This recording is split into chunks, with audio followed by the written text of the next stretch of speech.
Kidney বিকলতা এটি সাধারণত দুই ধরনের হয়। প্রথমত হলে অ্যাকিউট কিডনি ইনজুরি, আরেকটি হলো chronic kidney disease. Acute kidney injury বলতে আমরা তাৎক্ষণিকভাবে কিডনি বিকলতাকে বোঝাই, আর সিকেডি কিংবা ক্রনিক কিডনি ডিজিজ বলতে আমরা দীর্ঘমেয়াদী কিডনি রোগকে বোঝাই। এখন জিনিসটি যদি সহজভাবে বলি, অ্যাকিউট কিডনি ইনজুরি কি? অ্যাকিউট কিডনি ইনজুরি হচ্ছে তাৎক্ষণিকভাবে কিডনির উপরে একটি চাপ। যেমন ধরেন কারো হঠাৎ করে অনেক ডায়রিয়া হলো, বমি হলো, কিংবা রক্তপাত হলো, কিংবা অনেকে হঠাৎ করে অনেক ব্যথার ওষুধ খেলো।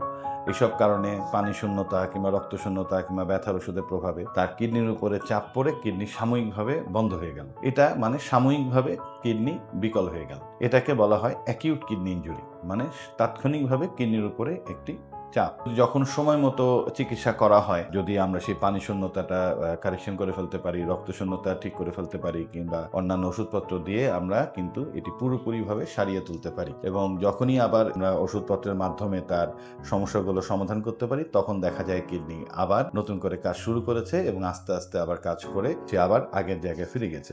এর জন্য অ্যাকিউট কিডনি ইনজুরি কিংবা তাৎক্ষণিকভাবে কিডনি বিকলতা আমরা পুরোপুরিভাবে ভালো করে ফেলতে পারি। যাদের তাৎক্ষণিকভাবে এই ধরনের কিডনির কোনো সমস্যা হয়, সো তাদেরকে অত ঘাবড়ানোর কোনো কারণ নেই কিংবা তাদের ভয় পাওয়ার কারণ নেই। এটি সম্পূর্ণ ভালো চিকিৎসা আছে এবং এটি চিকিৎসার মাধ্যমে আমরা সম্পূর্ণ সুস্থ করে ফেলতে পারি, যদি সময় মতো রোগী ডাক্তারদের পরামর্শ নেন এবং চিকিৎসাটা গ্রহণ করেন। দ্বিতীয়ত হলো যে দীর্ঘমেয়াদী কিডনি রোগ কিংবা ক্রনিক কিডনি ডিজিজ। এটি কাদের হচ্ছে? এটি সাধারণত যাদের দীর্ঘদিন ডায়াবেটিস কিংবা প্রেশার কিংবা এগুলি যদি অনিয়ন্ত্রিত থাকে, অনেকে বয়স হচ্ছে, বয়সের সাথে সাথেও কিডনি একটু দুর্বল হচ্ছে, কিংবা কারো যদি কোনো কিডনির রাস্তায় কোনো প্রবলেম থাকে, অবস্ট্রাকশন থাকে, যেমন অনেকের প্রস্টেট বড় থাকে একটা বয়সের পরে, পুরুষ মানুষদের দীর্ঘদিন প্রস্রাবের রাস্তার বাধা তৈরির কারণে একটা সময় গিয়ে আস্তে আস্তে আস্তে আস্তে কিডনিটা দুর্বল হয়ে যেতে পারে। তো তখন তাকে বলা হয় ক্রনিক কিডনি ডিজিজ কিংবা দীর্ঘমেয়াদী কিডনি রোগ। মানে এটি আস্তে আস্তে হচ্ছে, একদিনে হচ্ছে না, দীর্ঘদিন থেকে কিডনির উপরে চাপ পড়তে পড়তে পড়তে এক সময় গিয়ে কিডনিটা দুর্বল হয়ে যাচ্ছে।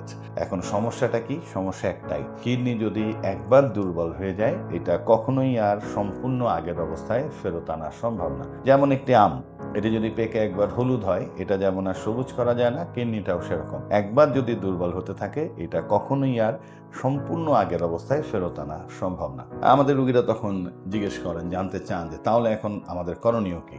আসলে আমরা যেটা চেষ্টা করি সেটা হচ্ছে, এটা তো আর ভালো করা যাচ্ছে না, তো আমরা চাই যে এটা যতখানি দুর্বল হয়েছে যেন এর চেয়ে বেশি আর খারাপ না হয়, আর খারাপের দিকে না যায়, কিংবা যদি এটা খারাপের দিকে যায়ও, সেটা এত স্লো যায় যেন সেটা রোগীর বয়সের সাথে সামঞ্জস্যপূর্ণ হয়। রোগী যেন অন্তত আরো 15-20 বছর ভালো থাকেন কিংবা 10-15 বছর ভালো থাকেন।